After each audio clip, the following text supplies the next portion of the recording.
গতকালের বৈঠকে বিধাননগরের জবরদখল নিয়েও অসন্তোষ প্রকাশ করতে দেখা গিয়েছে মুখ্যমন্ত্রী মমতা বন্দ্যোপাধ্যায়কে। আর তারপরেই বিধাননগরের পুলিশ কমিশনার বদল, গৌরব শর্মাকে বদল করল স্বরাষ্ট্র দপ্তর। বিধাননগরের নতুন সিপি হলেন মুকেশ কুমার। শুধুমাত্র বিধাননগরের ক্ষেত্রেই নয়, পাশাপাশি বীরভূমের ক্ষেত্রেও প্রশাসনিক রদবদলের ছবি সামনে এসেছে। বীরভূমের জেলাশাসকও বদলি। মুখ্যমন্ত্রীর কড়া বার্তার পরেই জেলাশাসক বদল। শশাঙ্ক শেঠি সেখানে জেলাশাসক ছিলেন, সেখান থেকে তাকে সরালো নবান্ন। ফের জেলাশাসক পদে বিধান রায়কে বহাল করলো নবান্ন।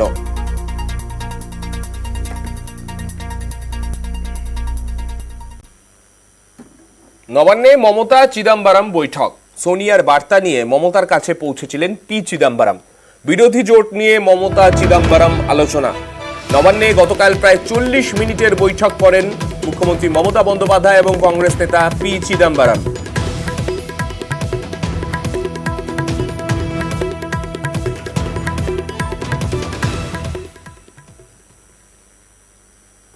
জামিন পেলেন অরবিন্দ কেজরিওয়াল।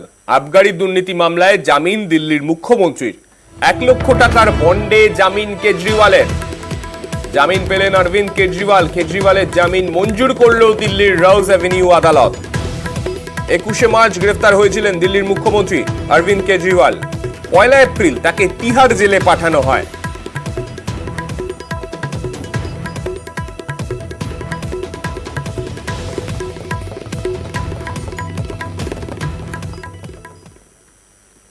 নিট নিয়ে অস্বস্তি, তার মধ্যেই এবার নেট বিড়ম্বনায় মোদী সরকার।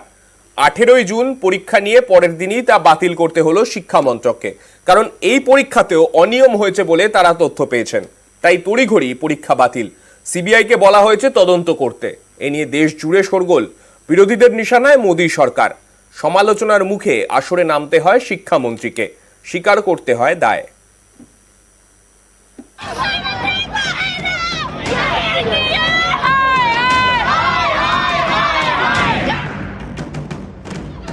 নিটের পর এবার নেট। আবারও সর্বভারতীয় পরীক্ষায় কেলেঙ্কারির অভিযোগ। এবার একেবারে পরীক্ষা বাতিল। 18 জুন নেট, 19 জুন বাতিল।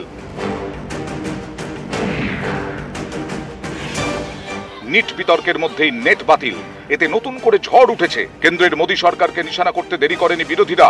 প্রিয়াঙ্কা গান্ধী ভাদ্রা সোশ্যাল মিডিয়ায় লিখেছেন, বিজেপি সরকারের লিকতন্ত্র, দুর্বল ব্যবস্থা যুব সমাজের জন্য মারাত্মক। নিট কেলেঙ্কারির পর এবার অনিয়মের আশঙ্কায় নেট বাতিল। কেন্দ্রের শিক্ষামন্ত্রী কি এর দায় স্বীকার করবেন?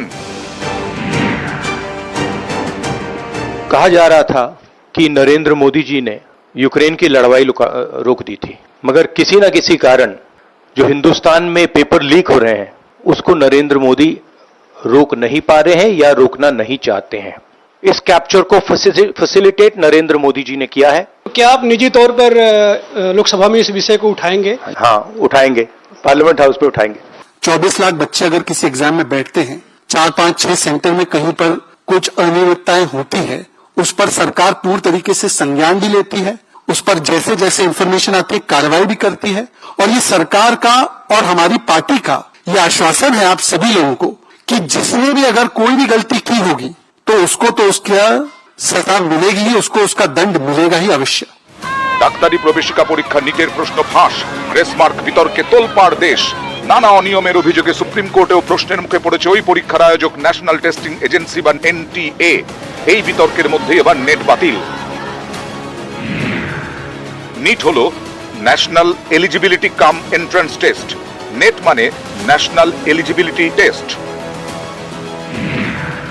নিট জাতীয় স্তরে ডাক্তারির প্রবেশিকা পরীক্ষা। নেটও সর্বভারতীয় যোগ্যতা নির্ণায়ক পরীক্ষা। এই পরীক্ষায় পাশ করলে কলেজ ও বিশ্ববিদ্যালয়গুলিতে অ্যাসিস্ট্যান্ট প্রফেসর এবং জুনিয়র রিসার্চ ফেলো পদে চাকরি মেলে। নিটের মতোই নেট পরিচালনার দায়িত্বেও ন্যাশনাল টেস্টিং এজেন্সি বা এনটিএ। বছরে 2 বার নেট হয়। এবছর প্রথম নেট হয় 18 জুন।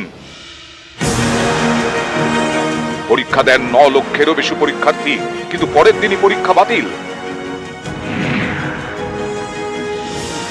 देखिए, इसकी जिम्मेदारी तो मैं लेता ही हूं।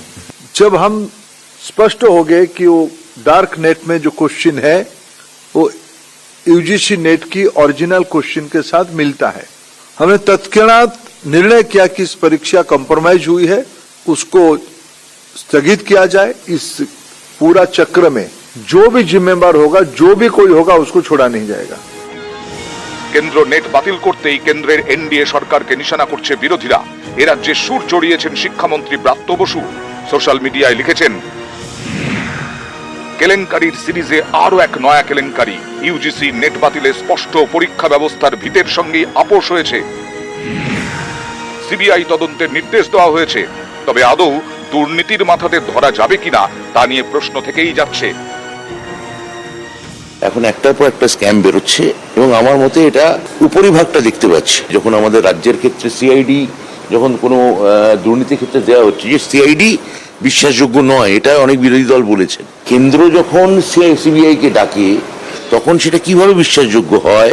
উনি সিবিআই তদন্তকে স্বাগত জানাচ্ছেন কি জানাচ্ছেন না, আগে এটা জিজ্ঞাসা করে ওনাকে আসবেন। উনি এটা দিয়ে কি বোঝাতে চাইছেন যে এ রাজ্যে সিবিআই যে তদন্ত চলছে, যেটাতে ওনার শিক্ষামন্ত্রী জেলে গেছে কিন্তু আসল রাঘব বল জেলে যায়নি, তিনি জেলে যাবেন কি যাবেন না, উনি ঘুরিয়ে এই কথাটা বলতে চাইছেন। নিট নিয়ে তোলপাড়ের মধ্যেই নেট বাতিল, এতে নতুন করে রাজনীতির হাওয়া গরম। নিউজ 18 বাংলা। আর এবার শিক্ষকদেরই শিক্ষা যাচাই হবে।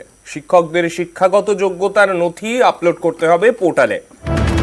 গোঠা হাই স্কুল দুর্নীতি মামলায় নির্দেশ হাইকোর্টের। শিক্ষকদের যোগ্যতা আর স্বচ্ছতা রাখতেই পোর্টালে আপলোড করতে হবে তথ্য। ডিজিটাল নথি বাংলার শিক্ষা সেই পোর্টালে তুলতে নির্দেশ। শিক্ষা দপ্তরের অধীনে 1,61,683 জন শিক্ষক, প্রাথমিক থেকে উচ্চ মাধ্যমিক সব শিক্ষকের নথি পোর্টালে আপলোড করতে হবে। 4 জুলাইয়ের মধ্যে এই প্রক্রিয়া শেষ করার নির্দেশ। অবজারভেশনকে বা এই সাজেশনকে আমাদের সরকারও কিন্তু স্বাগত জানিয়েছে, কারণ এই সরকারের আমলে বামফ্রন্টের সরকারের মতো তো চিরকুটে কারোর চাকরি হয়। সে রাজ্যের শিক্ষক বা রাজ্যের শিক্ষা ব্যবস্থার থেকে এখন কয়েক হাজার গুণ গুরুত্বপূর্ণ ইস্যু হয়ে গেছে সারা দেশের শিক্ষা ব্যবস্থা। এখানে 24 লক্ষ ছাত্রছাত্রীর ভবিষ্যৎ নিয়ে নিট ইউজি পরীক্ষার হাজার হাজার কোটি টাকা স্ক্যাম হলো, এবং তারপর যেখানে ইউজিসি নেট পরীক্ষা পর্যন্ত 11th আওয়ারে স্ক্যামের ভয়ে বাতিল করে দিতে হলো। সারা ভারতবর্ষের শিক্ষা দপ্তর কোন জায়গায় নিয়ে গেছে শিক্ষা ব্যবস্থাটাকে, সেই নিয়েই তো দেশের মানুষ সব থেকে বেশি চিন্তিত। বিচারপতির রায় মানতে হবে, কিন্তু এটা তো স্বাভাবিক এই ধরনের প্রশ্ন ওঠাটা। কারণ এর আগে আমরা যেভাবে দেখেছি যে এখন তো পশ্চিমবঙ্গের টিচারদের মধ্যে তো সন্দেহের বাতাবরণ তৈরি হয়ে গেছে যে কে অরিজিনাল পরীক্ষা দিয়ে পাশ করা টিচার আর কে পার্থ অর্পিতা টিচার, অপা টিচার আর পরীক্ষা দেওয়া টিচার। তো এই দুজনের মধ্যে ভাগ আছে, তো সেটা হচ্ছে তো ডিটেলস আপলোড করা উচিত।